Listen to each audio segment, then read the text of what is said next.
ఇప్పటికే ఎవరైతే చాలా మందిని లూప్ లైన్ లో పెట్టారు, వర్క్ లేదు, బస్సులు లేవని చెప్పి, అలాగే కొంతమందిని తగ్గించుకుంటూ వస్తారు.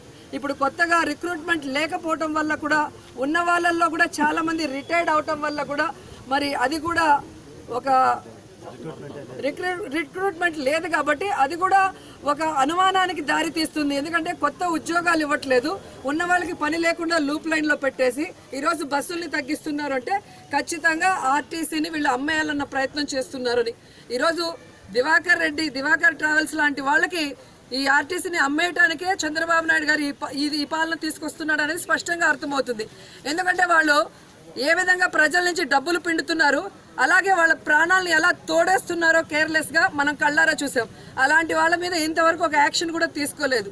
అదే ప్రైవేట్ వాళ్ళు ఇంత సురక్షితంగా ప్రతి పల్లెకు వెళ్ళి తమ ఇంట్లో మనిషిలాగా అందరినీ పలకరించి వాళ్ళ ఊర్లో వాళ్ళని భద్రంగా వదిలేసి వచ్చే వాళ్ళకి మాత్రం ఈరోజు న్యాయం చేయకపోవడం అనేది దురదృష్టకరం. ఈరోజు పక్క రాష్ట్రంలో కేసీఆర్ గారు ఆర్టీసీని కాపాడుకోవడానికి దానికి డబ్బులు కేటాయించి దాన్ని పునరుద్ధరిస్తుంటే, గతంలో వైఎస్ రాజశేఖర రెడ్డి గారు 500 కోట్ల దాకా ఇచ్చి ఆర్టీసీని బ్రతికిస్తే మీరెందుకు చంపేయాలన్న ప్రయత్నం చేస్తున్నారు? నిజంగా ఆర్టీసీ లాభాల్లో లేకుండా నష్టాల్లో ఉంటే ఈరోజు ఆర్టీసీ డబ్బుతో 5 కోట్లు పెట్టి ఈరోజు 5 కోట్లు పెట్టి ఆర్టీసీ డబ్బుతో మీరు మేకప్ వేసుకోవడానికి ఈరోజు ఏసీ బస్ చేయించుకున్నారే. మరి ప్రజల కష్టం మీకు అవసరం లేదు. వాళ్ళని సర్వీస్ లేకపోతే వాళ్ళు నడిచి వెళ్ళినా పర్లేదు, దోక్కొని వెళ్ళినా పర్లేదు, మీకు మాత్రం ఏసీ బస్సులు కావాలి. ఆర్టీసీ డబ్బు నుంచి మీరు జల్సాలు చేయొచ్చు అని నేను అడుగుతున్నాను. కాబట్టి ఇప్పటికైనా ఆర్టీసీని బతికించండి.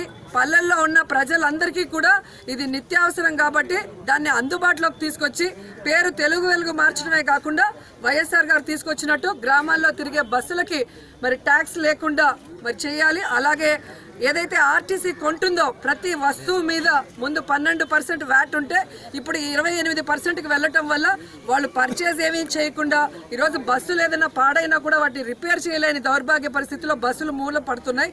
కాబట్టి ఆ ట్యాక్సుల్ని తగ్గించాలి. అలాగే ప్రభుత్వం కొంచెం అమౌంట్ కేటాయించి మరి ఆర్టీసీ లాభాల బాటలో పట్టే విధంగా మళ్ళీ ఆర్టీసీలో మరి అందరికీ ఉద్యోగాలు కల్పించి వారి అందరి జీవితాలను చక్కదిద్దే విధంగా ముందుకు నడిపించాలని కోరుకుంటున్నాను.